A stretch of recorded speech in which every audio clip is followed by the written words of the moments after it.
ಬಂದಿಗಳ ವರ್ಗಾವಣೆ ಮಾಡ್ತಕ್ಕಂಥದ್ದು ಕಾರಾಗೃಹದ ಒಂದು ಪ್ರಕ್ರಿಯೆ. ಮೊನ್ನೆ ನಡೆದಂತಹ ಬೆಂಗಳೂರಿನ ಘಟನೆಗೆ ಸಂಬಂಧಿಸಿದಂತೆ ದರ್ಶನ್ ಪ್ರಕರಣದಲ್ಲಿ ಭಾಗಿಯಾಗಿರ್ತಕ್ಕಂಥ 3 ಜನ ಆರೋಪಿಗಳು ಈ ದಿನ ಬೆಂಗಳೂರು ಕಾರಾಗೃಹದಿಂದ ಮೈಸೂರು ಕಾರಾಗೃಹಕ್ಕೆ ವರ್ಗಾವಣೆಗೊಂಡು ಬಂದಿರ್ತಾರೆ. ಸದರಿ ಅವ್ರನ್ನ ನಿಯಮಾನುಸಾರ ಸಂಪೂರ್ಣವಾಗಿ ಅವರು ಮತ್ತು ಅವರ ತಂದಿರತಕ್ಕಂಥ ವಸ್ತುಗಳನ್ನು ಇಂಡಸ್ಟ್ರಿಯಲ್ ಸೆಕ್ಯೂರಿಟಿ ಫೋರ್ಸ್ನವರು ಮೊದಲನೇ ಹಂತದಲ್ಲಿ ತಪಾಸಣೆ ಮಾಡಿ ಸಂಪೂರ್ಣವಾಗಿ ಕಾರಾಗೃಹದ ಒಳಗಡೆ ಕಳಿಸಿರ್ತಾರೆ.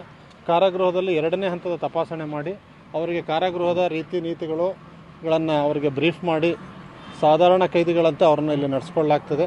ಯಾವುದೇ ರೀತಿಯಾದಂಥ ವಿಶೇಷವಾದಂಥ ಸವಲತ್ತುಗಳನ್ನು ಯಾವುದೇ ಬಂದಿಗಳಿಗೂ ಸಹ ಕಾರಾಗೃಹದಲ್ಲಿ ನೀಡ್ತಾ ಇಲ್ಲ.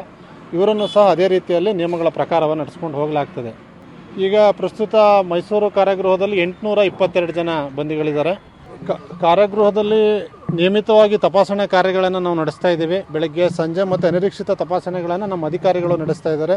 ಹೆಚ್ಚುವರಿಯಾಗಿ ಭದ್ರತೆಯನ್ನು ಖಾತ್ರಿಪಡಿಸ್ಕೊಳ್ತಕ್ಕಂಥ ನಿಟ್ಟಿನಲ್ಲಿ ಮಾನ್ಯ ಪೊಲೀಸ್ ಆಯುಕ್ತರು ಮೈಸೂರವರು ಸಹ ಅವರ ತಂಡವನ್ನು ಕಳಿಸಿ ತಪಾಸಣೆಯನ್ನು ಮಾಡ್ತಾ ಇದ್ದಾರೆ. ಈ ನಿಟ್ಟಿನಲ್ಲಿ ಕಾರಾಗೃಹದಲ್ಲಿ ಜಾಮಾರ್ ಇಲ್ಲ ಅಂತಕ್ಕಂಥದ್ದು ಒಂದೇ ಕಾರಣದಿಂದ ಬಂದಿಗಳು ನಿರ್ಬಂಧಿತ ಅಥವಾ ನಿಷೇಧಿತ ವಸ್ತುಗಳನ್ನ ಉಪಯೋಗಿಸಲಿಕ್ಕೆ ಅವಕಾಶ ಇಲ್ಲ. ಈ ಕಾರಾಗೃಹದಲ್ಲಿ 560 ಜನ ಬಂದಿಗಳ ಸಾಮರ್ಥ್ಯ ಇದೆ. ಹಾಲಿ 820 ಜನ ಬಂದಿಗಳಿದ್ದಾರೆ. ಹೆಚ್ಚುವರಿಯಾಗಿ ಒಂದು 240 ಜನ ಬಂದಿಗಳನ್ನ ಇಡಲಿಕ್ಕೆ ಅವಕಾಶ ಆಗ್ತಕ್ಕಂಥ ಒಂದು ಬ್ಯಾರೆಕ್ ನಿರ್ಮಾಣ ಕಾಮಗಾರಿ ನಡೀತಾ ಇದೆ. ಅದು ಪೂರ್ಣಗೊಂಡ ನಂತರ ನಮ್ಮ ಸಾಮರ್ಥ್ಯ ಮತ್ತು ನಮ್ಮ ಕೆಪಾಸಿಟಿ ಎರಡೂ ಸಹ ಸಂಪೂರ್ಣವಾಗ್ತದೆ. ಈಗ ತಕ್ಷಣ ಈಗ ಒಂದು 5 ನಿಮಿಷದಿಂದ ಆರೋಪಿಗಳು ಬಂದಿರೋದ್ರಿಂದ ಅವರನ್ನು ತಪಾಸಣಾ ಕಾರ್ಯಗಳು ಮುಗಿದ ನಂತರ ಈ ಸಂಸ್ಥೆಯಲ್ಲಿ 3 ಜನ ವೈದ್ಯಾಧಿಕಾರಿಗಳಿದ್ದಾರೆ. ಆ ವೈದ್ಯಾಧಿಕಾರಿಗಳ ತಂಡ ಅವ್ರನ್ನ ಪರಿಶೀಲನೆ ನಡೆಸ್ತದೆ. ಅವ್ರಿಗೇನು ಅವಶ್ಯಕತೆ ಇದೆ ಆರೋಗ್ಯಕ್ಕೆ ಸಂಬಂಧಪಟ್ಟಂಥ ಆ ಟ್ರೀಟ್ಮೆಂಟು ಮತ್ತು ಇತ್ಯಾದಿ ತಪಾಸಣೆಗಳನ್ನು ಅವರು ನೀಡಿ ಅವರು ಅದಕ್ಕೆ ನಿರ್ದೇಶನವನ್ನು ನೀಡ್ತಾರೆ. ಬಂದಿಗಳಿಗೆ ಭೇಟಿಯನ್ನು ನಾವು ಕಾರಾಗೃಹದ ನಿಯಮಗಳ ಪ್ರಕಾರ ವಿಚಾರಣಾ ಬಂದಿಗಳಿಗೆ ವಾರಕ್ಕೆ 2 ದಿನ ಅವರಿಗೆ ಭೇಟಿಯನ್ನು ನೀಡ್ತೇವೆ.